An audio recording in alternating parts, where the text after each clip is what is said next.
আলাইকুম রহমতুল্লাহ বরকাত। আমি সমস্ত মুজাদ্দিদুজ্জামান দাদা পীর কিবলা রহমতুল্লাহ আলাইহির মুরিদ মুতাকিনদের বলছি।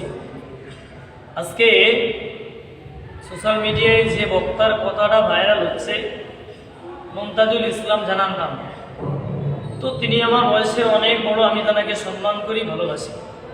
তবে তিনি যে সমস্ত কথা দাদা পীর কিবলার শানে বলছেন, তা আমি বলবো, আমি ওনাকে বলতে চাইছি যে এই সমস্ত কথাবার্তা না বলে মাইকে 500 জন কিংবা 1000 জন মানুষের শ্রোতার সামনে রেখে যে কথাগুলো বলছো, ভাই এই কথাগুলো শ্রোতার মাঝে না বলে আমার তো মনে হয় ফুরফুরা শরীফ আহলে সুন্নাত ওয়াল জামাত যে সমস্ত আলেম রয়েছে, এবং পাশাপাশি যদি তোমার মনে হয় যে ফুরফুরায় যেতে পারবো না আমি, তাহলে বসিরহাটে অল ইন্ডিয়া সুন্নাত ওয়াল জামাত অর্থাৎ মুফতি আব্দুল কাইয়ুম সাহেব আছেন, আব্দুল মাদি সাহেবুল আছেন, এনাদের সাথে বসতে পারবো।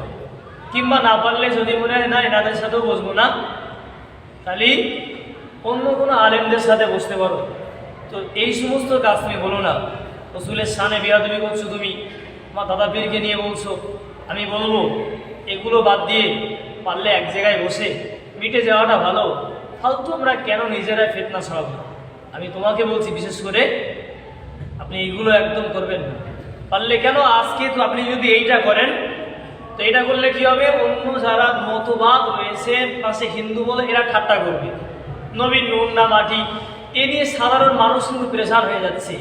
রসুল হায়াতুল নবীন আর রসুল মারা গেছে, তুমি এই সব কথা আজকে তুলছো, তাহলে এই কথাটা বলা মানে পাশে হিন্দু ভাইগুলো হাসি করবে, হাতে তালি বাজাবে, দেখেছো মুসলমানই ঝামেলা বেঁধে গেছে। বাবু, আমি সবাইকে বলতে চাই, এই সমস্ত কার্যকলাপগুলো বাদ দিয়ে রসুল নূরকে বাটি, তাহলে আমরা এক জায়গায় বসে এটা মিটকে নিলে হয় না?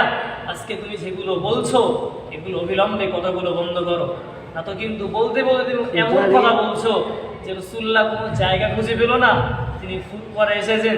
আচ্ছা, তুমি কি জানো মুজাদ্দিদুজ্জামানের বিষয়? তুমি আমার দাদা হুজুরকে চেনো না। আসলে তুমি দাদা হুজুরকে চিনতে পারোনি। দাদা পীরের সিলসিলাকে মনে প্রাণে ভালো যদি বাসতে, আশা করি কথাগুলো বলতে পারতে না।